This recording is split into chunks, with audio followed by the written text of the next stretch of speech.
Tolingi Zaïr Liboke Moko. Lisanga Moko. Tatabo. Mamabo. Ekolobo. Partibo. Okonzibo.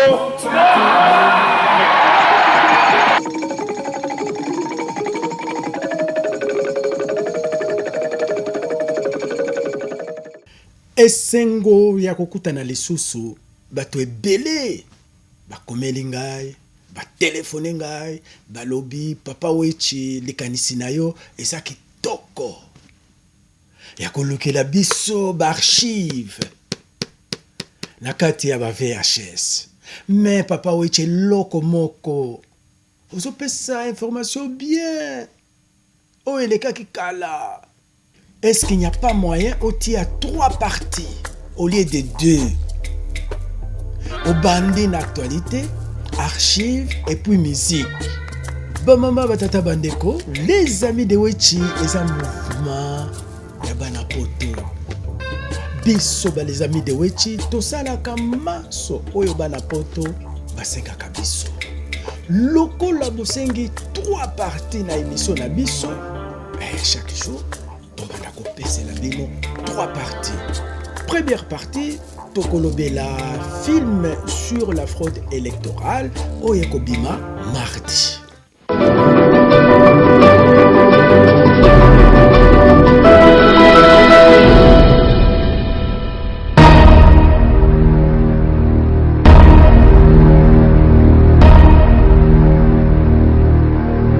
Lelo Tokolakisa Farafa. Entre Arimova na papa Mpouila ezalaki na auditoire ya Saint-Louis.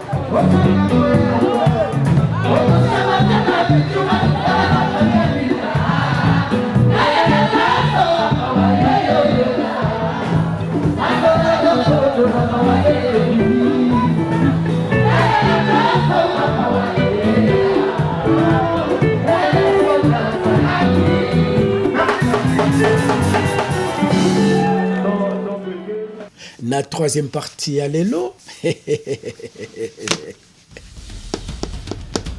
Toke kokunde la bino, papa Jaco Sayala, la voix du peuple Congo, VPK. Mikolo oyo, ye na kati ya internet. Ba oyo ba ebiete, papa Jaco Sayala, c'était un grand commerçant, un grand producteur. Awanamboka na biso Belgique. Akotisaki bato ebele na studio. Même tata, c'est Jaco Sayala nde akotisaki ye na studio. Le akotisi tata na studio, wera fâché. Opesi mbwa boy. Balobi yende asalaki tout pour la coste. Akota et pas Yatata.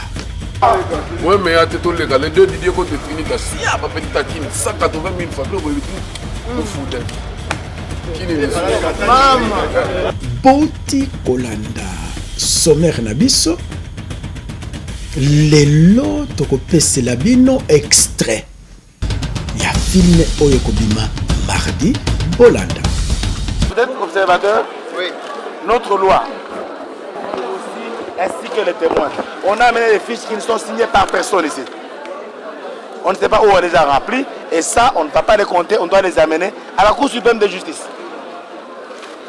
Des bulletins non signés par personne, non certifiés par personne. On devait signer, le président signe et on a la signature et c'est vide. On ne sait pas où. C'était fait dans un bureau, on ne sait pas. C'était fait ailleurs, avec tout ce qu'il y a comme critique ici, qu'on a fait des bureaux à part. Qu'est-ce qui est vide? Parce que là, les témoins ont signé. La personne demandée par la loi, c'est le président d'abord. Un bulletin, même si le témoin ne signe pas, il est valable. Mais si le président ne signe pas, on peut prendre des bandits du PP, des partis politiques, ils vont les bulletins, nous avons des témoins. Qui est le président? La signature la plus importante, c'est celle du président. Les gens ont aussi des fraudeurs, on a parlé des bulletins, des fiches partout ici. Ils peuvent se mettre à deux jours, nous avons signé comme témoins. Non, il faut que le président signe bien sûr.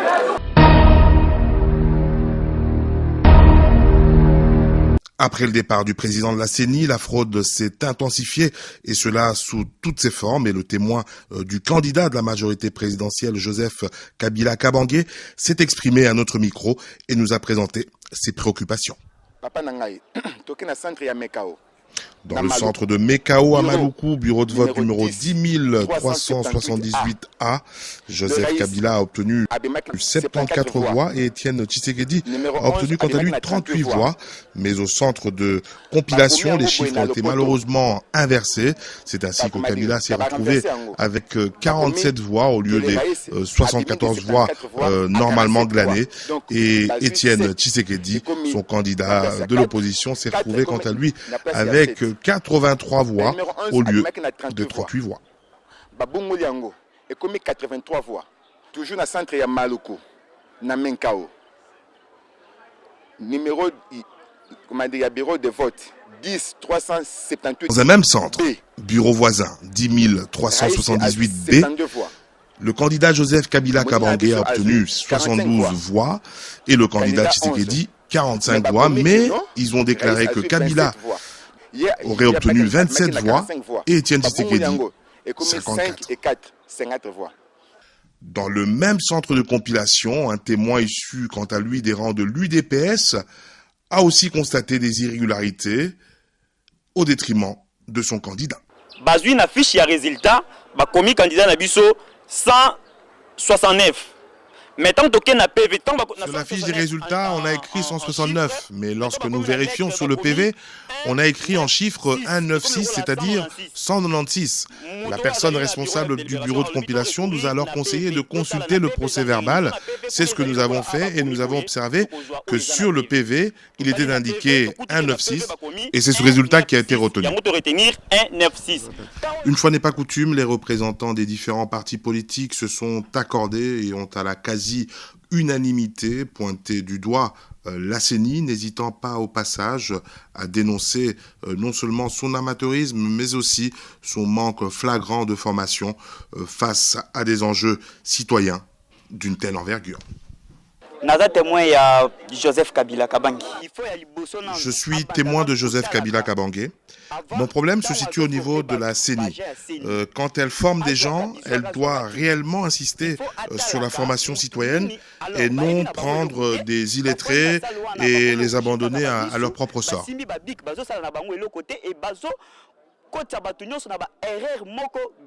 Bouti Kolanda, extrait à filmer Nabiso sur la fraude électorale, intégralité à 23 minutes, Boromonango, mardi le 15 mai 2018. Discussion na Katia Diaspora, et ça, est-ce qu'on peut aller aux élections dans un pays occupé ou pas? Bisoba les amis de Wechi, toujours loba. Peut toujours sensibiliser le peuple congolais. Avant que le Congo soit occupé, il y a eu d'abord envahissement. 59, Tutsi, ye pa na biso. 94, Hutu, ye pa na biso. Vandi na bambele na biso. Wanande envahissement. Après na 98, il y a eu agression.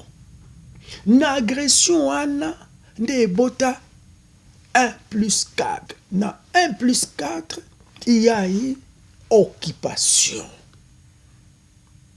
Celle élection à 2006, nde ebenganaki occupant. Donc, pour nous, il faut améliorer le système électoral pour toper sa malobana peuple. Peuple nde akopona bakondinaye. Bakondi a peuple nde bakuya kobengana occupant. Donc, il est très important tokende élection. Et puis, film oyo est valable dans un pays occupé ou non occupé. Parce que oyo soki bazui menduki bengani soit entre guillemets occupant. Une fois arrivé au pouvoir, il peut faire la même chose que les occupants. Bazouaki minduki pour ko bengana papa Mobutu. Qu'est-ce qu'ils font? Balingi kobimate. Alors, projet Oyo eza ya consolider processus électoral pour toper ça maloba na peuple. Alors, pour Bisoba les amis de Wechi, malgré que le pays est occupé, il faut aller aux élections.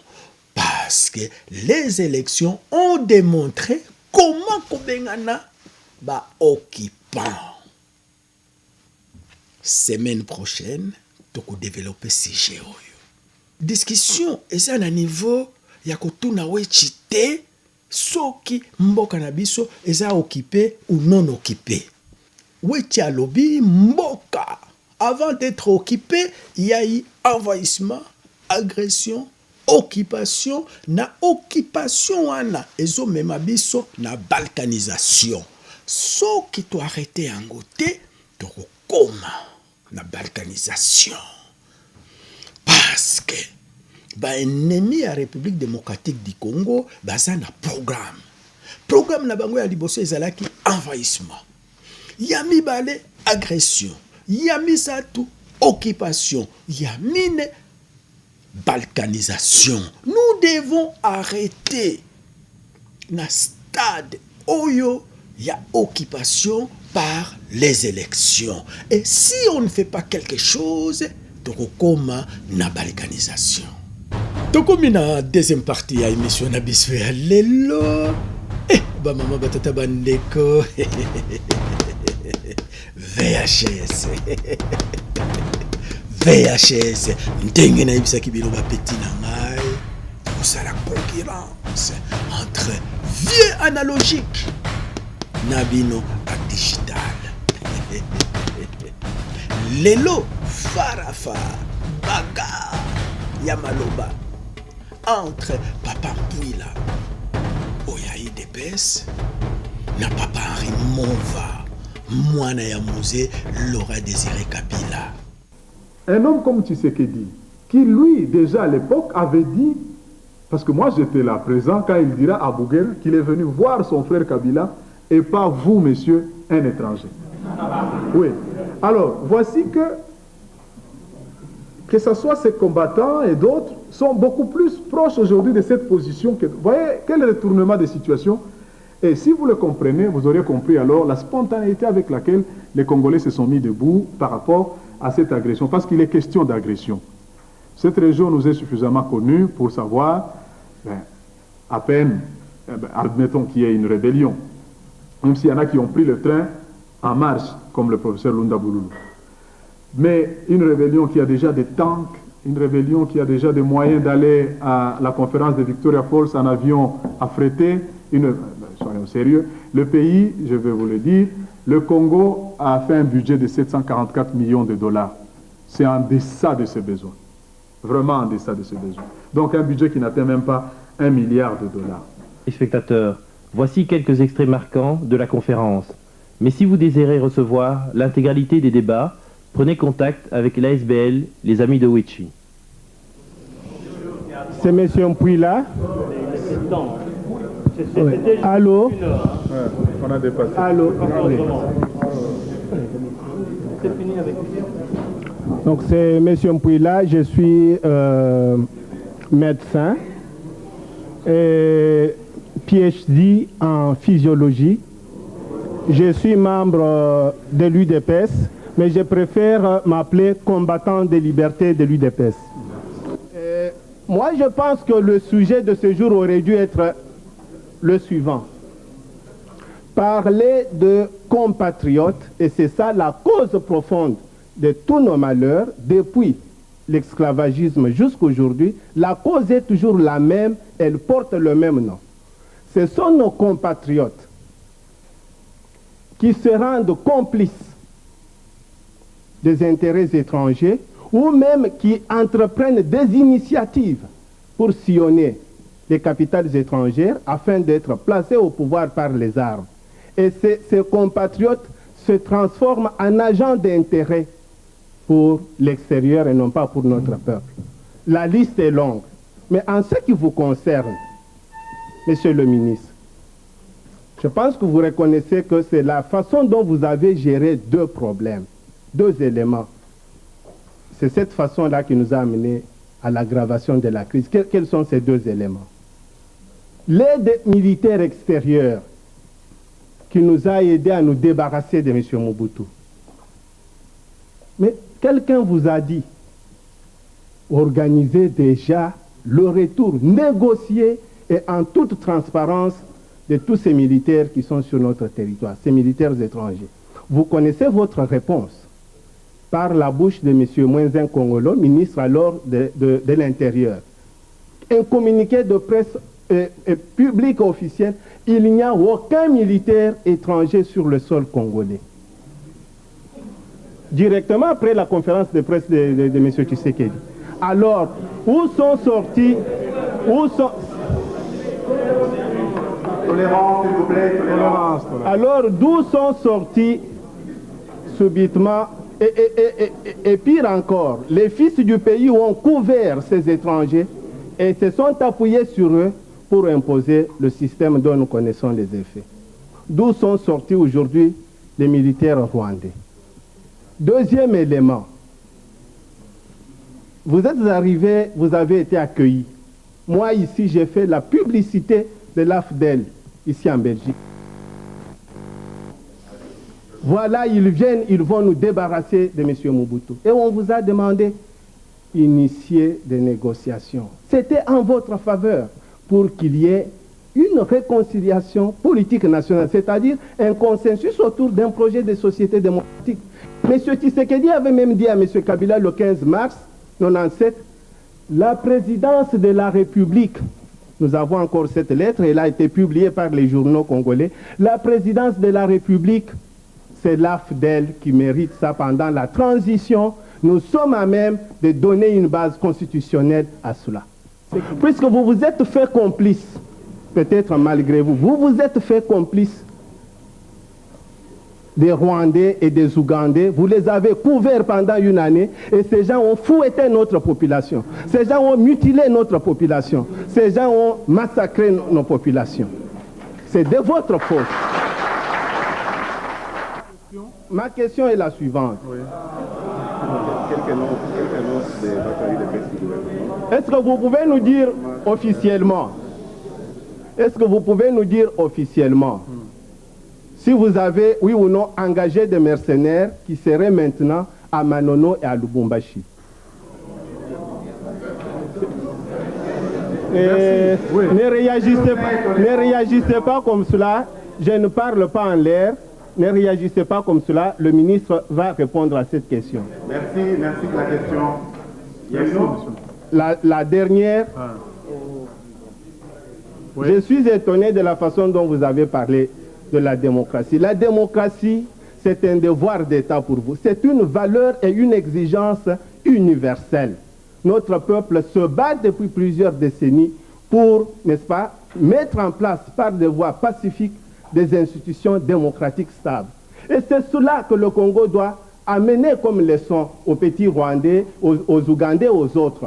Un Congo bien organisé, démocratique et uni, ça sera le facteur décisif de paix, de stabilité et de progrès pour toute l'Afrique, non seulement l'Afrique centrale, mais pour tous les pays. Mais vous en avez parlé avec un certain relativisme, comme si cela dépendait de l'extérieur ou de la guerre. Non, c'est un devoir d'État pour vous.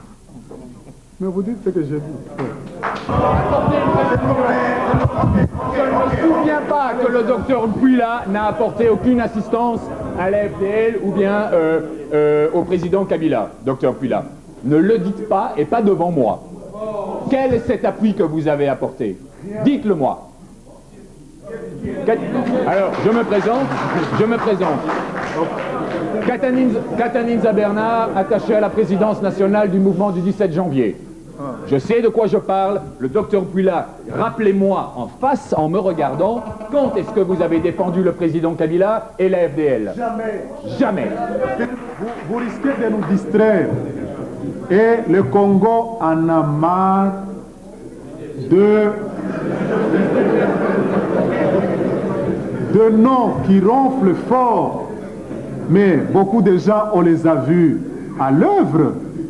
Nous, quand on était jeunes étudiants, là, on entendait parler de tel, de tel. On est là, soit au gouvernement, soit ailleurs. C'est ça donc. Évitons trop d'étiquettes. Il y a beaucoup d'étiquettes, surtout de votre côté. Beaucoup d'étiquettes. Mais en termes d'efficacité, le peuple devra attendre longtemps. Et si on avait fait les élections, il y a des gens qui allaient être élus gratuitement. Mais voici que ça a traîné, on a pu le mettre à l'œuvre, on a vu. Vous connaissez bien M. Tshisekedi, M. Mpouy. Vous le connaissez bien, vous pensez. Beaucoup de gens ici dans la salle l'ont approché, beaucoup de gens ont travaillé dans des cellules de réflexion, de beaucoup d'idées dont vous parlez. Mais ils ne le disent jamais. Parce que vous ne les reconnaissez pas. Vous pensez qu'il est en état physique de travailler encore? Hein? Vous ne l'avez plus approché depuis un certain temps. Il veut garder son symbole de mythe de l'opposition. On peut tout lui donner, il n'acceptera pas. C'est authentique. Mobutu l'a fait, et vous avez vu chaque jour, c'est le lendemain qu'on biffait, c'est le lendemain où on nomme un gouvernement, il décrétait qu'il supprimait le Parlement, et puis vous avez vu tout ça. Mais c'était des échappatoires pour... La réalité du pouvoir, ce n'est pas l'opposition. À l'opposition, c'est facile. Je peux aussi mettre devant un micro, je parle, c'est bon. Mais quand on a un poste ministériel, comme c'est le cas aujourd'hui, et puis on a trop pris des leçons sur des gens qui ne nous ont jamais donné une leçon de démocratie. Prenons l'UDPS, son origine et tout. M. Tshisekedi est dans les commissaires généraux qui tuent Lumumba.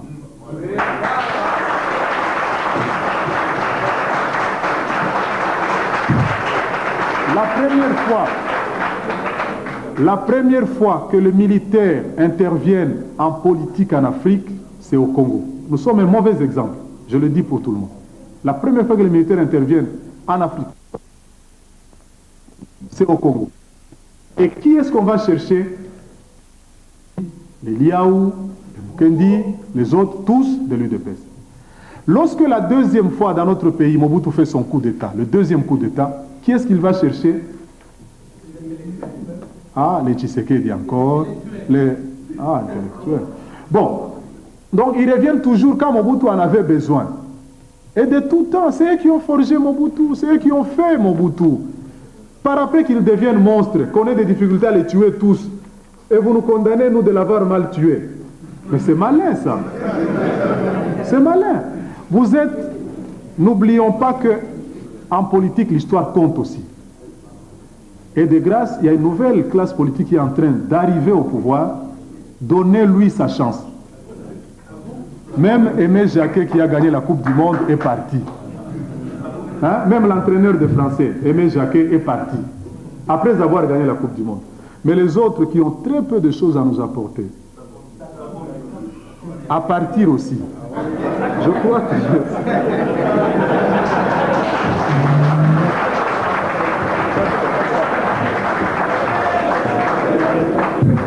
Monsieur Mpouy, voici ce que je veux vous dire. La politique, c'est aussi de l'intelligence. Vous avez vu ce que les Rwandais nous ont fait 15 mois après notre règne, au moment où nous avons un peu plus de force pour résister, ce qu'ils nous ont fait. Mais vous nous demandiez, vous, de le faire un jour après la prise du pouvoir, parce que le gouvernement n'existait que le 22. Tu sais qu'il apparaît le 23. Et le 24, nous leur demandons de partir. Qu'est-ce qu'ils n'auraient pas fait? Parce que nous étions au moins les seuls à savoir leur nombre et ce qu'ils occupaient comme espace. Ça, vous ne saviez pas. On vous accorde ça. Vous ne saviez pas ce qui allait se passer. Donc, je comprends pourquoi vous avez souvent perdu le pouvoir à l'UDPS. Parce que vous l'avez pris plusieurs fois pour Mobutu. Et vous avez créé un décor qui a montré à l'extérieur que la démocratisation fonctionnait. Mobutu, vous lui demandiez de régner. Il l'a fait. Il est allé à Badolite. Et vous dirigiez. Dirindo n'est-il pas de l'UDPS? Oui. Mulumbaluko n'a-t-il pas été à l'UDPS? Oui. Alors? Non, ne nous distrayez pas. Kibasa n'est-il pas de l'UDPS? Oui. Alors, vous avez au moins une formule, vous. Quand vos gens à vous deviennent incompétents, vous les chassez du parti. C'est malin, ça. Ils ne sont au parti que quand ils sont... Non, non, non, ça ne passera plus. Le peuple a compris. Vous savez ce que ça a provoqué, votre histoire là de médiation? Mais vous parlez ici, messieurs, oui là. vous avez une autre attitude par rapport à votre leader. Lui a dit qu'il va être médiateur entre les Rwandais et nous. Nous, le peuple et nous, nous disons, ce sont les Rwandais qui nous attaquent. Lui a dit qu'il va faire la médiation. Vous ne l'avez pas entendu? Quel compatriote? Quel compatriote? Quel compatriote? Combien sont-ils? Il va être médiateur entre un gouvernement de son pays et 4 personnes. Non, cet opportunisme ne fonctionnera plus. Cet opportunisme ne fonctionnera plus jamais. Je vous jure. La vérité, c'est que Tshisekedi a des gens compétents autour de lui. Si demain il veut que ces gens participent au pouvoir, ils le feront. S'il veut, et ses compatriotes ont le droit d'être dans les structures du pouvoir. Il ne peut pas prendre tous ses collaborateurs en otage. Chaque fois que quelqu'un se détermine à vouloir dire quelque chose, il est diabolisé. Ça ne peut plus se passer comme ça. Bon, nous n'avons pas engagé de mercenaires. Nous n'avons pas engagé de mercenaires. Les troupes qui sont venues au su et au vu de tout le monde. La leçon des Rwandais aura porté. Parce que cette fois-ci, c'est la SADC qui a décidé de nous venir en aide. Vous avez dit qu'il fallait un retour négocié. De grâce, vous n'en savez pas grand-chose. Nous avions négocié. C'est le ministre Mwenze qui a mené les négociations avec Kagame pour lui dire telle date, ainsi de suite, ça sera fait. Et il était même prévu maintenant des accords de coopération militaire en bonne et due forme. Mais les Rwandais avaient pris goût à la vie de Kinshasa.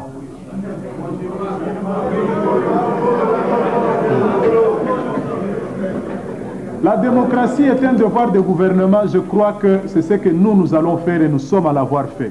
Nous sommes les seuls à l'avoir fait. Nous sommes les seuls à avoir organisé des élections directes comme en Suisse. La population s'est réunie sur une place publique, élit son gouverneur et jusqu'aujourd'hui, tous les autres gouverneurs sont là et ils sont membres de l'UDPS. Vous devez être fiers de ça, M. Pouil. Ne cherchez pas à diaboliser tout le temps. J'étais très étonné, heureusement, monsieur a réagi, quand vous avez dit que vous avez appuyé, monsieur. Jamais. Vous parliez des gens qui venaient vendre leur pays depuis l'esclavage. Mais c'est ce que vous faites chaque jour. Chaque jour, quand on vous offre...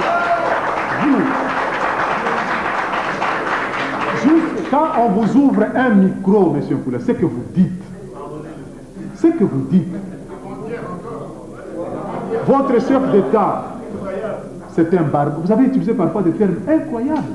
Je me rappelle quand... Oui, vous êtes très injurieux. C'est pas possible, c'est comme ça que vous faites. Oui, j'ai entendu ce que vous dites. Oui. Et vous prétendez... Bon, voilà. Maintenant, au moins, vous reconnaissez ça. Donc, ce que vous avez dit avant était faux. Et monsieur, donc, a raison.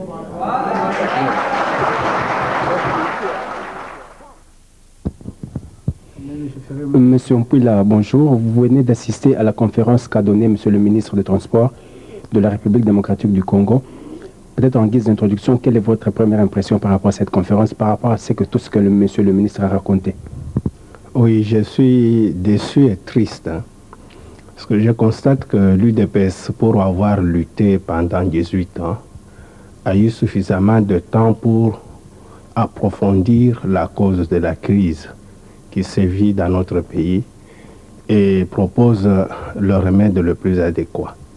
Et beaucoup de nos compatriotes qui ont commencé la lutte en 1990 et beaucoup d'esprits superficiels n'ont pas encore compris cela. C'est ce que je viens de voir ce soir. Je peux donner un exemple.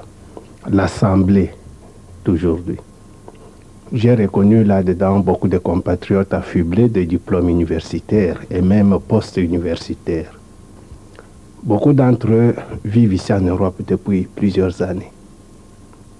Ils bénéficient même des structures politiques et sociales de la démocratie. Et ils savent que beaucoup de pays ont été libérés par la diaspora. Le cas du Rwanda, par exemple. Mais ces compatriotes devraient avoir une attitude très critique envers, par exemple, les ministres qui arrivent ici. Puisque ce sont eux qui ont le destin de notre pays et de notre peuple entre les mains. Mais je me suis retrouvé devant une foule fanatique, tout comme en décembre, quand M. Bizima et Mawapanga sont arrivés ici, il y avait une conférence à l'ULB. Et il suffisait que Bizima tousse, par exemple, pour que l'Assemblée applaudisse. Il suffisait qu'il ouvre la bouche pour qu'il soit ovationné. Donc, et une foule qui se comporte même moins que des étudiants qui ont un esprit très critique de discernement. Mais ce n'est pas ça. Donc, vous voyez, on encourage justement nos ministres à continuer dans l'erreur. Quant au ministre lui-même, ça m'étonne quand même que quelqu'un qui se dit professeur d'université est un ministre, donc un gestionnaire de l'État, qu'il ignore tant de choses fondamentales dans l'histoire de notre pays, concernant par exemple la carrière politique de M. Tshisekedi ou la conférence nationale souveraine. À propos, peut-être, pour faire étape par étape, à propos de M. Tshisekedi, M. le ministre a laissé entendre dire que votre leader ne serait peut-être plus en mesure d'exercer si pas il refuserait tout ce qu'on lui proposerait, peut-être dans le sens d'aller dans le sens de la conférence. Qu'est-ce que vous pensez de ces déclarations? Non, c'est complètement faux. Hein? Depuis 1960, on voit que M. Tshisekedi veut vraiment servir son pays et jouer un grand rôle. Jusqu'aujourd'hui, il le veut bien. Si le ministre connaissait la carrière politique de M. Tshisekedi, il aurait pu le constater.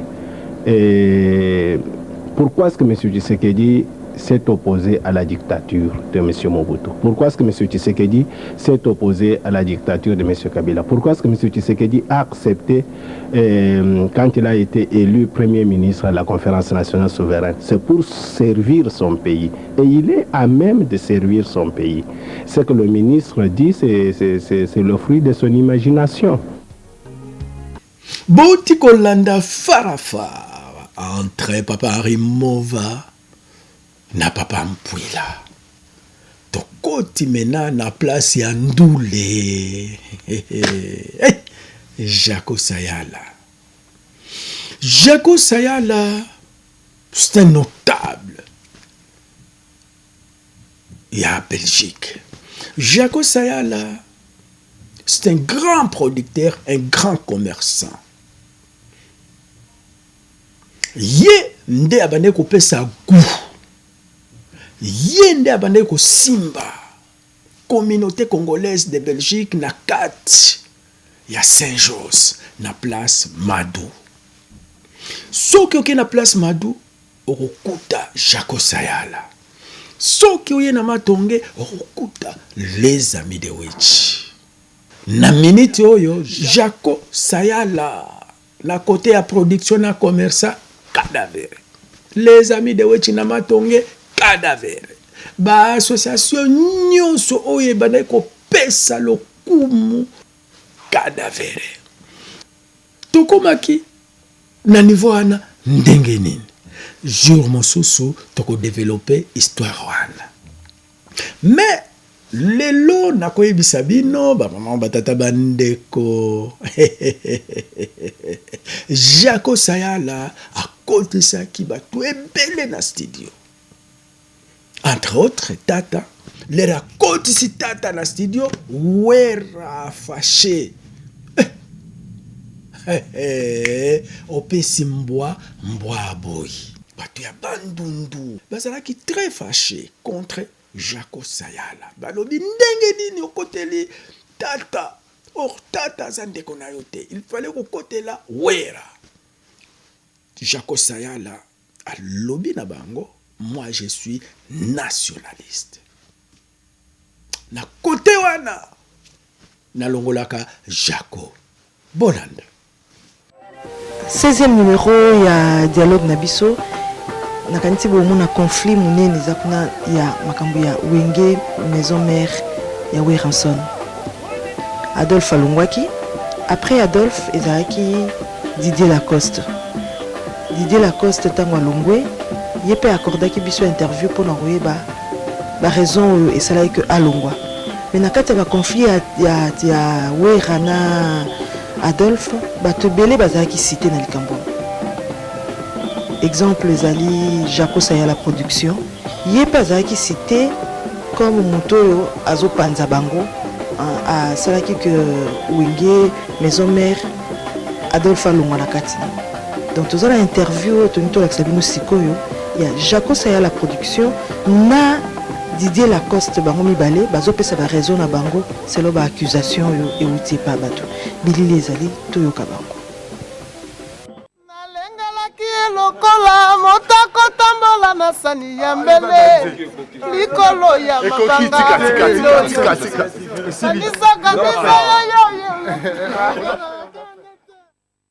mais c'est là non obi opesi tata mbote de opesi ya mbote et puis memelonga mboko bon normalement na lobi makambo petro omoni vérité so ezate ngala komako omonde toza na kolinga te na finga moto oya sala pona ngai oya sona da patron na ngai na ko finga ETP na oya sala pona ngala ko finga te suki ekomake bana kito misi na nouveau testament de télémisi loba vérité na télévision ou be tchelo boko la télévision posoki okosi et opini yo un jour tata longwa kia ezate ngam na lobi ngala leki na TVT na lobake boye boye pour la tata ngala lobi pour la nga mais vieux Jaco lelo a témoigné et bon nga so na votuni nga tata na websi mino kezaki vérité ke ba masa ba insultaki tina niveau nga la zaki on esala nga pe mawa do ba finga ka tata yo zalaki ndeko na nga omoni mama mususu ko e comme le théâtre ba ninga la nga kini boye binga na lobanga na ngati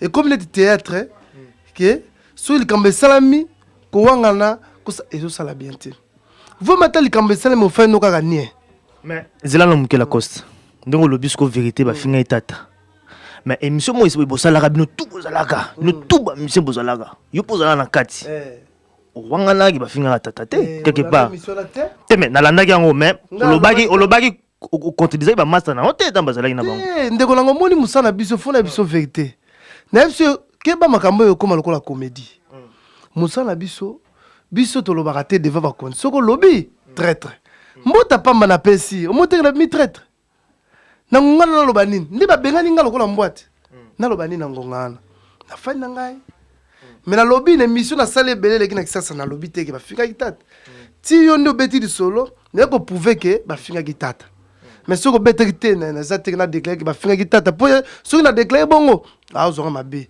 mais na lobi na ko funda ete aza mokonzi na ngai a otika la mokonzi na ngai respect on a rozala penza ko PCP na otika la ko pesa mais nde ya longolinga na ta oyo na fai na Belgique soka zaki na posa na ngai bana kini nda nga yo zonga na loboko pi petit to zonga bulo nanga yo luka ote ko abenga même abengi ngate mais la kini kuna zolo bake la cause c'est petit na nga na ko sale mabete la cause zoza na problème na nga ilimbisa nga yaka mais pour ne lobe pas la ngate kini mosika bazo image ona kini bala kisango pe na poto bala poto ba loba vérité ba loba ki mais ouais ga leka kia wati azib sebisuka la cause ça la problème te mais ayebi ndako la coste ayebi place na ko beta ko comme na la coste na mona muke boko tsanga na makambo te c'est vrai nous lobi mais oui il faut vérité kaka puis on a qui déjà ibani que non tant au région de Tata ils arrivent à pesa que l'art ba pesa ko ba montant et comme maman écoute ba que non ba bailleur de fonds à Tata ba trouva ki yo ba simbi so donc partir là ya ngona sala ipenda que non OK n'est pas à Tata quoi il y a une de l'isola là ndeko na ngai eza passe omoni ngai na 12h na bengi président na ngai ngala kutana na tata samedi nakutana tata vendredi samedi tata obeta concert. Vous comprenez? Samedi, à 2h du matin. À 3h. Samedi, à Tongo. Et vendredi, à 2h du matin, à 14h. Et à 2h. Nous sommes à 2h, pardon, excusez-moi. Nous sommes à 2h. Samedi, nous sommes là. Nous sommes à Bissel. Pour nous, samedi, nous sommes à repos. Nous sommes comme en Belgique. Oui, on m'a pas appelé. Mais on a déjà na moi wala ba yebisa ke makambo wala landa liso na pas sacré na bina bengi ne flamme lundi moninga na ngande mta yebisa ngai ke no mokonzi ala na kanda asiliki po ayoka ki boyo aseta la ti lundi wana wera abenga ngate wera c'est sûr na compagnie qui présent na parlant na lisolo na compagnie kazaki na mo bakanda ebi pe bien na ebi pe vie na nga lobaka pe soka fandi abomba kanda a osanza na ndenga pop eza ndenge na ye na minute wana ngala ko benge lundi na mardi na lundi na bengi na 8 na benga mardi na 12 na zui mokonzi na telefone okola na ngai na tuni mokonzi problème nini ngala ebite na koyoka na sima asiliki ndenge na bete lisolo na émission Zakari papa ti na monika mokonzi alobi na nga na kesala be émission ngala kokate na bon na fandi na tala soki baza bezo na nga bakoya kozwanga naza mutu na kaki tata zozonga jour wana tata kene leni yo yebi tozalaki na nga zali ba 21 tozalaki kuna tala eka wana tanto comme de 16h ya nga kuna na salle émission te 17h mais ça bengi na ba journal la kini naza si boza mikolo ezali kamba kobomba te eza vérité journal ebima mercredi na 6h bakomisi ke tata sombi la coste aweli la coste donc bakoma journal yango leya nini okutu ngana na sala te émission te ngana vue nanu teke na longwe mais yo so komisi na journal na kisasa ke olongoli ngai est-ce que ozola posa na ngai donc qui a appelé les journalistes pour afunda tata za na place na ngai yebisanga siko nana nga bengi journaliste pour aloba ke tata corrompe la cause eza nani yango nayebi te et c'est tata kolinga pas comme la journaliste qui na corrompe la cause boubu et ko dimne bala kin vérité eza monoko faut le bamarape et ça la rapé batu pasi bayeba ko pesa nani aza na raison mais cette vérité eza na monoko oko beta monoko pour de façon tromper batu na sima ko sala pe ba mususu na ko loba na baninga la ngai o atikali na musala lilo basali ngai libanga 18 ndeke mi très très penda quoi ko sekate na boite ba kotinda bino ba masala ngai po tata mobicha lobaki na yebi ke ba kotinda bino ba petit bo kusana te heureusement ngana lobaki bazwa mokano na kanda te un jour to ebité to sala accident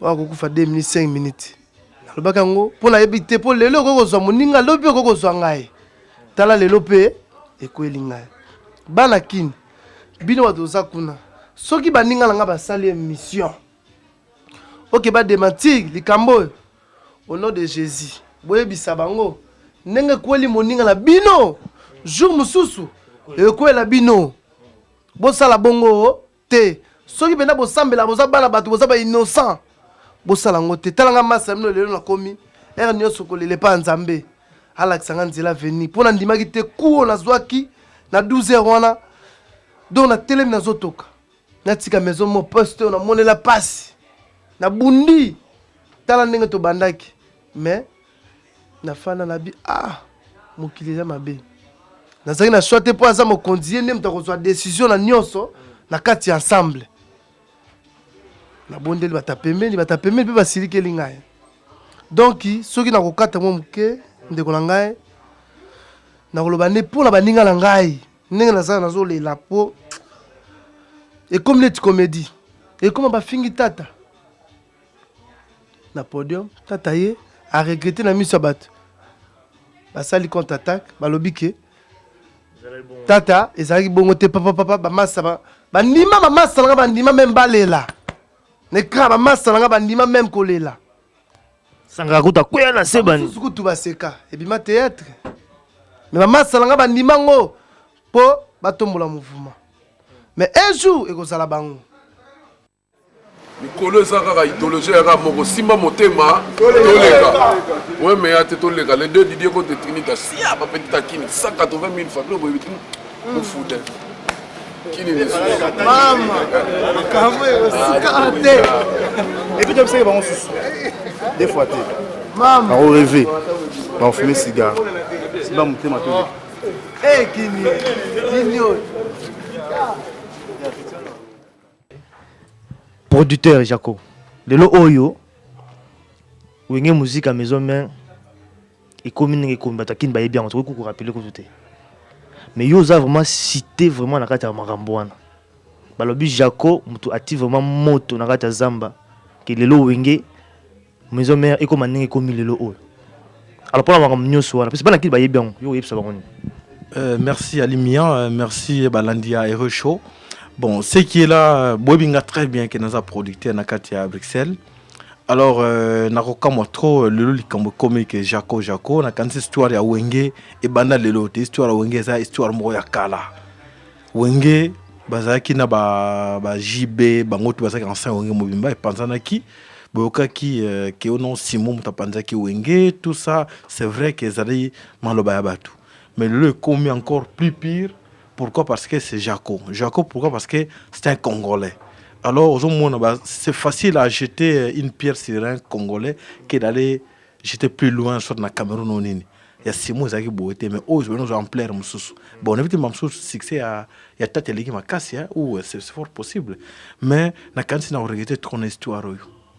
Na regretté non lelo. Banakin. Ce qui est là. On est sa vie, la vérité. Vérité sur vérité. On va le la vérité, mais on est la vérité. Ou on a besoin de histoire nango. N'est pas Tanzania wa. Na kanisi. Dona mutali bosso na ki humilié. Dona na mekitisa ki. Pour la nini yo mutali bosso. Donc pour na utiliser moi français na maison na lingala na mekitisa ki ke na za la médiateur munene entre Wera na Adolphe Dominguez Trinita ou boso Trinita lelo. Donc on nous confirme bana kin lelo au joie qui rôle la médiation a. Au sala qui médiation na katia entre tata na muninga ne Weranson. Na zaki vraiment le seul médiateur munene parce que Adolphe Dominguez Trinita alele nga ya trop abi ke nga na za pire Wera. Ayebi bien comme non on appelle via mayumbu ya Wera. Ayebi ke nga na pire donc nga na mwana bandundu, mwana mayumbu. Vous comprenez? Les règles les langues non ce gars est pas n'anga que solution yena Wera et ko joama. Donc bazo ko sabino, bazo sala ba maquillage ba théâtre mais le kuta banakin. Boy bango promesse ali eza ndenge bazo bela wana te. Promesse à côté mususu. Donc petit wana Adolphe alelanga na bandenge tout chaque fois bazo ken beta na gauche na droite ba ku bazo sala ye petit wana za ko lelanga yi. Ah viens nga ya tala petit no kamazo sala nga tala boy nga bon. Na kata couple ceux qui montrent un peu bazo kanate moto le la kana libanda yemo na ngaka ke libala wana ezala donc ngana trouva Wera plusieurs fois na benge na téléphone solo la bina boy fara Wera boy ndenge bunu mo lobi na bisa Wera o asa master na yo boyo kana na yebo sala bien pour na nini parce que orchestre na bino pour la force faut bozo sala bino tuini na faire comprendre Wera. Nebisa Wera pe na benda Wera na batule bata fan club na bino bokeba parce que Adolphe bozo mona aza rien mais terrain Europe mutasime ngoza Adolphe bobo sa dango tene Europe oyo donc Adolphe aza makasi nebisa bango so baza conscient na moment bazali bazo banga noke vie wana solo wanga solo na bokeba Adolphe aza makasi parce que neto sondage na Europe ezali awa même yo mo yebi soko meika kana Europe au tant comme Adolphe na basi na banani les chouchous de tout le monde. Au moins problème au monde na faire comprendre yinga bino Adolphe Wera yo lande ko ngai boyo kana avant Bercy ozo kanga bien bana déjà avant Bercy quoi avant Bercy dernier voyage le bosso ba yaki parce que petit wana Wera no ya et pas ngati petit no le langai na bon et Adolphe zelanga na kuta na Wera petit na ngai na obongisa oh non viens tala pas ça non calme-toi na obongisa le problème yo na Adolphe na Wera na kuta na Wera pacho panda temo to kena tina hotel New Yorker pa Adolphe et pa Wera na koza na Wera boy fara ndenge moko lobi nese Wera non vie bon na ko eto solo la metanga aya ayate pecho na zole la keso ba ke beta concert mo pecho na benga bana Strasbourg pecho na benga bino viens ngai makamba selinga so viens na mono ndio négliger no ngai bon likambute bon pecho no mono on dirait que na komi trop tribal côté à comme Wera zande ko nga na sala pe ba kanai vous comprenez l'esprit ninga ça qui Adolphe a comprendre que non na ngana finaye kana bo Wera nyoko lenga na ba situation wana na benga bonga bon na moni comme trop na meka ko kuta na batron non na moni Wera lingite na kuta na fan club ya Wera awa c'est pas non makam no comprendre non Adolphe nga gazé ne do lingi na biso eta faux chanteur gazé na nganda moko awa na Bruxelles gazé donc na vanda na kanga maboko boto zaki na Théo Maïla so moni Théo wana Théo pas zaki pire moto maison mère so moni la benda parce que toi qui décide biso mbalenga na ye ok yango ya bien cette parcelle n'est pas à vendre. Tous un abisso. Et bon, on va le de gauche à l'ouest, nord-sud. Et bon, on compte les rois de la forêt. Yawara, yagam. Feu. Binomoro Bolandi ndenge Jaco Saya la production à lobby et puis Didier Lacoste à lobby. Boyoki bangope ba accusé ba Pacho Panda. Yazali président ya fan club ya Wenge Maison Mère na ba Elliot Kiss pe azalaki bango pe ba digéraki likambo ngo tendingi lekaki ba mona ke bazana droit ya réponse yango réponse na bango ezali pe bililité yango na tonto e sabino bobonga mapo boyo kapé fan club ya Maison Mère ya Werason bande to e sabino hero show eza bilili eza vérité. Tout que la vérité c'est que zali to ye nango to peseli bino pas to kosaka te eza mensonge te to lingango ko tuté eza défaut na biso na ibite so ya défaut be qualité mais yango nde eza vraiment na loba cheval de bataille na biso na nga moko te émission lelo kole nanga départ azali ndé to yebisaka bino biso to za na kati to za donc neti église mo na kati village to za na gauche te to na droite te to za na kati oye to fungolelo micro au lobby obeleli mosusu pe soka ye to kofungula pe ka micro marque wana akoloba pe na ndenge na ye bino sekonde bolandaka biso bino nde boko juger bino mo bomoni awa toza na Pacho Panda zali président fan club ya mouvement Wenge musique à Maison Mère Pacho Panda mbote na onte ba bisa échangeant recommandé yo yango moi mbete libo ozalaka na motema na bambota bolingo donc moi geste pas mikolo babi Maison Mère donc peli pena moto quoi bat makama tata déjà bat basi bayibi na bango après tata la cause et puis sur la lisusu atamboli mais samedi les gars qui to la ina to sala émission mona Jaco production Jaco Saya là parce qu'il a Didier Lacoste Jaco lobby tant makama ni banaka a joué rôle à médiateur yoku to amemaka yo bozalaka na ye pour que pena ti pa ya nani ya Werason pas na ko lobela Werason problème ya tata plus tata zai ko souffrir na kata mouvement yo zalaki wana isoni bosolo na Werason kolona Jaco lobby vérité tant lobby que to kendaki nanga ça c'est vrai na yaka président Shenga na parquet car nanga devant chez Jaco tout ce car ngana Jaco to batina car na ye to ketina hôtel à Wera to mati comme toujours le pas de la forêt za la plein tant que il fait to causer ma seulement oui club na va comprendre biso to bende na coin trio to soli kitoko Jaco a yaki osala demande médiation ni yaki nango pota ngwana talubwangila na Wera mutu ya obi Wera bo tata benga Wera na yaya Wera na yaya tata na yaya na un temps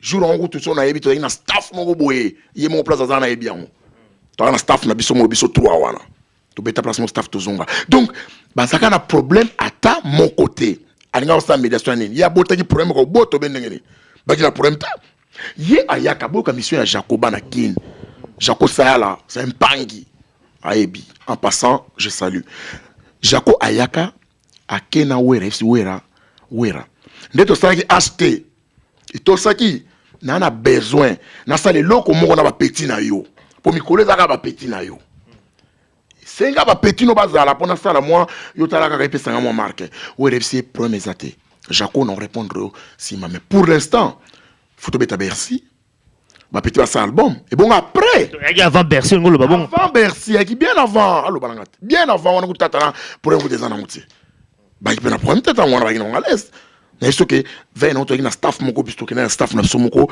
donc na coin place tata za ebi staff ni token daki place de Wera za ebi staff ni token daki mais na magina so quelque part bientôt paiement qui toko ba na mona conflit tata mokeza na kinote donc Jaco akendela ki ko négocier album na ye akendela ki ko pardon zonzing na ye pour moni Jaco azwaka na ye asangisi bobeti yani na problème te ya et ça kana onde ngwana ayaki négociation te que na sens que Wera ba na problème non Wera ki na problème na été ye ayaki ko négocier ndenge na expliquer bino album na ye ndeni ba opesa ye asala nzonzingo RFC te. Pour l'instant na noté zana no calme zela ba petit basilisa boulot na studio so boulot vide na opesa ba petit osala mo eloko no lingi osala wana ezali pona bitwana. Mais oyebi moni comme ma version quoi. Vous comprenez hein? Parce que ndeko zo lo bana makamba ya album ya lobi ka kuta na Weranson apesa ki autorisation kutu basala na bango album na ba petit wana. Mais na bien wenge tanga uti kin semaine wana ele landi nde beti niniti e beti Bersit rien de wana ti. Donc tant ba uti kin ba en pleine préparation à Bercy de konanga o lo bate bwende on kayma ba na chic.